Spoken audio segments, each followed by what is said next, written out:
লক্ষ্মীর ভাণ্ডারের টাকা দিয়ে কিভাবে আমি আমার ছোট স্বপ্নটা পূরণ করলাম সেটাই আজকে আপনাদের সাথে শেয়ার করব। লক্ষ্মীর ভাণ্ডারের টাকা দিয়েও যে এত কিছু কেনা যায়, সত্যি আমি তো ভাবতে পারছি না।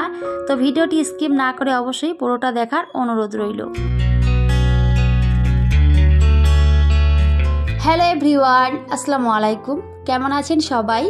আশা করছি সবাই খুব ভালো আছেন আর সুস্থ আছেন। আমরাও আলহামদুলিল্লাহ ভালো আছি। আমার নতুন একটি ভিডিওতে সবাইকে ওয়েলকাম করছি। আই হোপ আজকের এই ভিডিওটি সবার কাছে খুব ভালো লাগবে। ভিডিওটি ভালো লাগলে শেষ হওয়া পর্যন্ত সাথেই থাকার অনুরোধ রইল।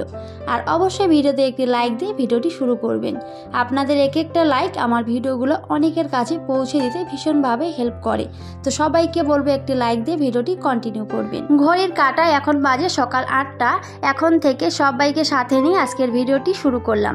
আই হোপ প্রতিদিনের মতো আজকের ভিডিওটিও সবার কাছে খুব ভালো লাগবে। ভিডিওটি ভালো লাগলে শেষ হওয়া পর্যন্ত সাথেই থাকার অনুরোধ রইল। তো সকালে উঠলে আমাদের প্রতিদিনের কাজকর্মগুলো শুরু হয়ে যায়, তাই না বন্ধুরা? তো আমিও কিন্তু আমার কাজকর্মগুলো শুরু করে দিয়েছি।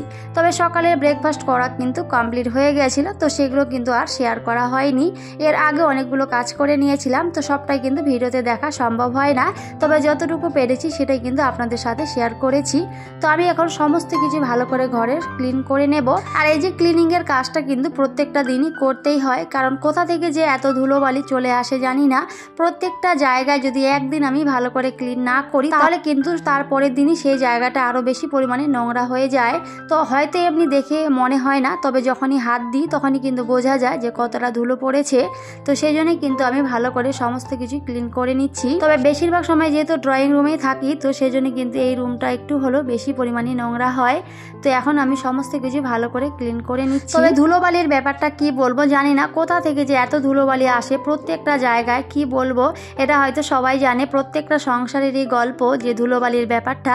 তবে কিছু করার নেই, আমাদের কাজ কিন্তু আমাদেরকে করতেই হবে।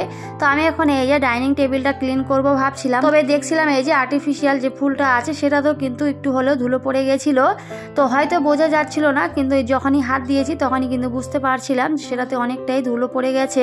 তো সেই জন্য কিন্তু আমি ভালো করে একটু ক্লিন করে নিলাম। আর এই যে আমার ডাইনিং টেবিলটা কিন্তু একটু বেশি পরিমাণে নোংরা হয়, কারণ আমার আবির কিন্তু এখানে পড়তে বসে, আবার কখন কি যে করে। এখানে কোনো সময় কালার পেন্সিল নিয়ে বসবে, আর এই যে কালার পেন্সিলগুলো সমস্ত কিছু এখানে রেখে দেবে, আর রঙগুলো কিন্তু সব জায়গায় লেগে যাবে। তো সেই জন্যই আমাকে সব সময় ক্লিন করে রাখতে হয়। পড়তে বসবে তাও ওখানে, খাওয়ার খাবে তাও ডাইনিং টেবিলে, মানে সমস্ত কিছু যেন ওর ওখানেই। তো কি আর বলবো, কিছু তো বলার নেই, বাচ্চা মানুষ বোঝে না। তো সেজন্যই তো আমি আমার ড্রয়িং রুমটাকে কিন্তু এখন ভালো করে সুন্দর করে সমস্ত কিছু ক্লিন করে নিয়েছি। আর তারপরে কিন্তু চলে গেছি একেবারে বেডরুমে। তো এখন কিন্তু বেডরুমটাকেও ভালো করে গুছিয়ে নিচ্ছি। তবে ঘর বাড়ি নিট অ্যান্ড ক্লিন করে রাখলে কিন্তু অনেক বেশি ভালো লাগে। আমার কাছে এলোমেলো কিন্তু মোটেই ভালো লাগে না। এটা হয়তো সবাই জানে, নিজের সংসারটাকে অনেকটা ভালোবেসে আমরা সংসারের কাজগুলো গুছিয়ে করার চেষ্টা করি, তাই না বন্ধুরা? আমরা হয়তো সবাই অনেকটা ভালোবেসে এভাবেই সংসারের কাজগুলো করার চেষ্টা করি। তবে আমার মতো যারা একা হাতে সংসারের সমস্ত কিছুই করে, তারা হয়তো সবাই বোঝে যে কতটা পরিশ্রম করতে হয়। একটা সংসারকে সুন্দরভাবে গুছিয়ে পরিপাটি করে রাখতে সত্যি অনেকটাই কিন্তু পরিশ্রম করতে হয়। যাদের হেল্পিং হ্যান্ড আছে তারা হয়তো এটা খুব একটা বুঝবে না, তবে যাদের নেই তারা হয়তো এটা সবাই বোঝে যে একা হাতে সংসার চালানোর কিন্তু অনেকটাই টাফ আছে। তবে যেহেতু এখন অভ্যাস হয়ে গেছে, তো সেজন্য কিন্তু কিছু করার নেই, করতেই হবে। তবে যে কোনো জিনিস যদি অভ্যাস হয়ে যায় তখন কিন্তু আর খুব একটা কষ্ট হয় না। আর আমি কিন্তু অবশ্যই সংসারটাকে অনেক ভালোবেসেই আর সংসারের মানুষগুলোকে ভালোবেসেই কিন্তু সমস্ত কিছু করার চেষ্টা করি। তবে এটা হয়তো সবাই করে থাকে, নিজের সংসারটাকে ভালোবেসে সংসারের মানুষগুলো যাতে ভালো থাকতে পারে, এটা ভেবেই কিন্তু আমরা সবাই নিজের সংসারের কাজগুলো এভাবেই করার চেষ্টা করি। যতই শরীর খারাপ হোক আর যাই হোক না কেন, অবশ্যই কিন্তু সমস্ত কিছু পরিপাটি করে রাখার চেষ্টা করি। তো আমি কিন্তু বেডরুমটাকেও গুছিয়ে নিয়েছিলাম, তারপরে সমস্ত কিছু কিন্তু গুছিয়ে নিয়েছি। আর এই যে তারপরে কিছু কাপড় ছিল, তো সেগুলো এখন ভালো করে একটু গুছিয়ে রেখে দিচ্ছি। তবে রাত্রেবেলা এই কাজটা করতে পারতাম, তবে রাতে একটুও সময় ছিল না, তো সেই জন্য আর করা হয়নি। তো আজকে এখন এই কাজটা একটু করে নিচ্ছিলাম। কাপড়গুলো কিন্তু কেচে দিয়েছিলাম কালকেই, তো কালকে আর গোছানো হয়নি। তবে বললামই, একা সংসারে যারা করে তারা হয়তো সবাই বোঝে যে কাজটা আমি যেভাবে রেখে দেবো সেই কাজটা কিন্তু সেভাবেই থেকে যাবে। তো আমি কিন্তু অবশ্যই সময়ের কাজগুলো সময়ে করে রাখার চেষ্টা করি, তবে সব সময় হয়তো সেটা সম্ভব হয় না। তো কাপড়গুলো কিন্তু কালকে একটু আমি গুছিয়ে রাখার সময় পাইনি। তো এই যে এখন কিন্তু ভালো করে সমস্ত কিছুই গুছিয়ে নিচ্ছি। করছি। তো ভিডিওর এই পর্যায়ে এখনো পর্যন্ত যারা আমার ভিডিওটি দেখছেন কিন্তু একটি লাইক দিতে ভুলে গিয়েছেন, প্লিজ একটি লাইক দিয়ে ভিডিওটি কন্টিনিউ করবেন, কারণ আপনাদের এক একটা লাইক আমার ভিডিওগুলো অনেকের কাছে পৌঁছে দিতে ভীষণভাবে হেল্প করে। তো সবাইকে বলবো একটি লাইক দিয়ে ভিডিওটি কন্টিনিউ করবেন। আর আজকে যদি কোনো বন্ধু ফার্স্ট টাইম আমার চ্যানেলে ভিজিট করে থাকেন তাহলে প্লিজ আমার এই ছোট্ট চ্যানেলটিকে সাবস্ক্রাইব করে আমার পাশেই থাকবেন, আমাকে ভালোবাসা দেবেন। আর যারা যারা অলরেডি এই কাজটা করে দিয়েছেন আপনাদের অসংখ্য অসংখ্য ধন্যবাদ জানাই। এভাবেই আমার পাশে থাকবেন, আমাকে সাপোর্ট করবেন, কারণ আপনাদের ভালোবাসা ও সাপোর্টটা আমার কাছে ভীষণ দরকার। তো সবাইকে বলবো এভাবেই পাশে থেকো। তো যাই হোক বন্ধুরা, অনেক কথা বলে নিয়েছি, আর কথা বলতে বলতে আমি কিন্তু আমার কাজগুলো করে নিচ্ছিলাম। তো এদিকে কিন্তু আমার কাপড়গুলো সমস্ত কিছু ভালো করে গুছিয়ে নিয়েছি, আর এই যে এখন কিন্তু জায়গা মতো সমস্ত কিছু রেখে দেবো। তো যাই হোক বন্ধুরা, আজকে আমি অনেকটাই খুশি, কারণ আমার অনেক দিনের একটা ছোট্ট স্বপ্ন আজকে পূরণ হয়েছে, সেটার জন্য অনেকটাই খুশি হয়েছি। তো সেটা এখন আমি একটু আপনাদের সাথে শেয়ার করছি, কারণ আমার এই খুশির মুহূর্তগুলো আপনাদের সাথে শেয়ার করলে আমার অনেক বেশি ভালো লাগে। কারণ আপনারা কিন্তু আমার এখন ফ্যামিলি মেম্বার হয়ে গেছেন, তো সবাই আমার কাছে আমার নিজের আপনজন। তো সেই জন্য কিন্তু আমি অবশ্যই চেষ্টা করি আমার সুখটা আপনাদের সাথে ভাগ করে নিতে। তো এই যে আমি কিন্তু এখানে সোনার দুল কিনেছিলাম, তো সেটা একটু আপনাদের সাথে শেয়ার করছি। তবে এটা আমি কিভাবে কিনেছি সেটা এখন বলছি। এটা আমাদের যে লক্ষ্মীর ভান্ডারের যে টাকা ঢুকে মাসে 1000 টাকা করে, তবে আগে কিন্তু মাসে 500 টাকা করে ঢুকতো, তো এখন কিন্তু সেটা 1000 করে দিয়েছে। তো সেই টাকাটা যখন অ্যাকাউন্টে ঢুকতো আমি কিন্তু টাকাটা তুলতাম না, ওভাবে কিন্তু ছিল। ভেবেছিলাম এই টাকাটা যখন একবারে অনেকগুলো হয়ে যাবে তারপরে কিন্তু আমি আমার এই ছোট্ট স্বপ্নটাকে পূরণ করব। তো সেই জন্যই কিন্তু আমি টাকাগুলো তুলিনি। তো আজকে কিন্তু ফাইনালি আমার এই যে ছোট্ট স্বপ্নটাকে পূরণ করতে পেরেছি। তো সেটা এখন একটু আপনাদের সাথে শেয়ার করছি। আমার তো অনেক বেশি আনন্দ হচ্ছিল যে সত্যি আমি এটা কিনতে পেরেছি। এই লক্ষ্মীর ভান্ডারের টাকা দিয়ে কিন্তু সত্যি অনেক মানুষ অনেক কিছুই করছে।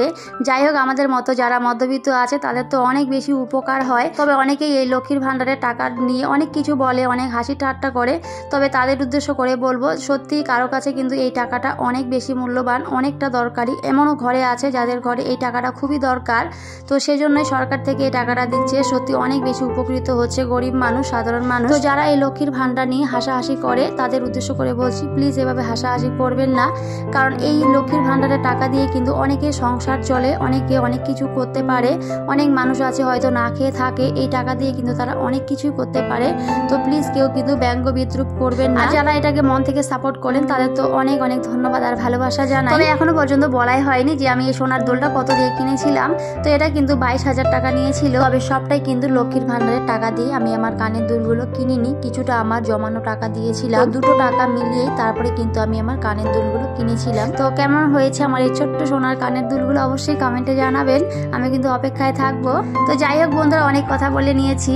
তো আমার ছোট্ট স্বপ্নটা পূরণ হয়েছে সেটা আপনাদের সাথে শেয়ার করেছি। তো সত্যি কেন জানি না আমার যখন এইভাবে ছোট ছোট স্বপ্নগুলো পূরণ হয় আমি অনেকটা খুশি হই, আর সেটা কিন্তু আপনাদের সাথে শেয়ার করি। আর আপনারা অনেক সুন্দর সুন্দর কমেন্ট করেন, তো সেটার জন্য আমার কিন্তু বেশ ভালো লাগে। তো সেজন্য আজকেও কিন্তু শেয়ার করলাম। তারপরে কিন্তু চলে গেছি একেবারে রান্নাঘরে। তো এখন কিন্তু আমি রান্নাটা করে নেব। তো আজকে হাজবেন্ড এখানে ইলিশ মাছ নিয়ে এসেছে, তবে এই যে ছোট ইলিশ মাছ, এটা কিন্তু খুব একটা বড় না, এটাকে খোকা ইলিশ বলে। তো সেটাই কিন্তু নিয়ে এসেছে, তো সেটাই কিন্তু এখন আমি রান্না করে নেব। তো আমি কিন্তু মাছগুলো ভালো করে ধুয়ে নিয়েছি, আর ওদিকে কিন্তু ধনিয়া পাতাও নিয়ে এসেছিল, তো সেটা দিয়ে আজকে কিন্তু রান্নাটা করে নেব। তো এখানে আমি মশলাটাকে ভালো করে পেস্ট করে রেখেছিলাম, আর তারপরে এই যে কিছু পেঁয়াজ কুচি করে নিয়েছি, তো সেগুলো দিয়ে কিন্তু আমি রান্নাটা করে নিচ্ছি। তবে এই যে আমরা যে যেভাবে খেতে ভালোবাসি সে কিন্তু সেভাবেই নিজের সংসারে রান্নাগুলো করার চেষ্টা করি।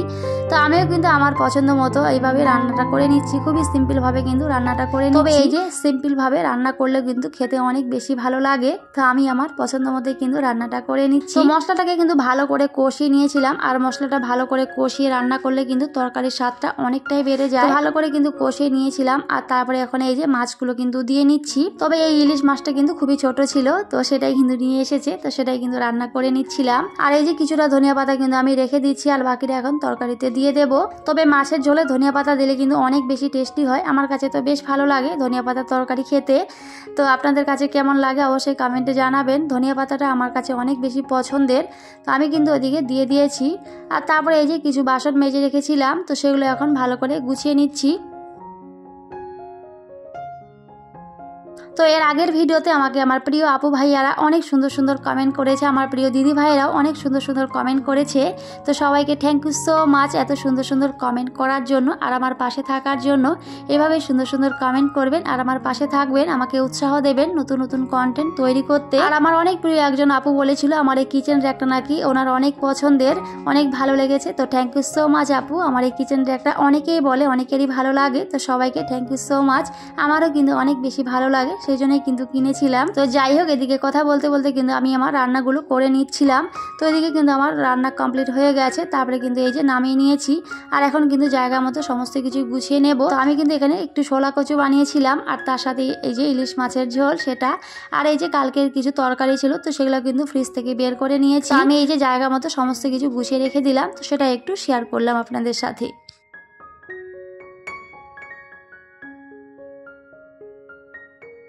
তো যাই হোক বন্ধুরা, এদিকে কিন্তু আবার সমস্ত কাজকর্ম কমপ্লিট হয়ে গেছে, এখন কিন্তু আমি গোসল করে নেব। তো এই ছিল আজকের ছোট্ট একটি ভিডিও। তো আজকের এই ভিডিওটি সবার কাছে কেমন লেগেছে সবাই কিন্তু অবশ্যই কমেন্টে জানাবেন। সবাই খুব ভালো থাকবেন, সুস্থ থাকবেন আর অবশ্যই আমার পাশে থাকবেন। তো সবাইকে টাটা, আল্লাহ হাফিজ, দেখা হবে পরের অন্য কোনো একটি ভিডিওতে।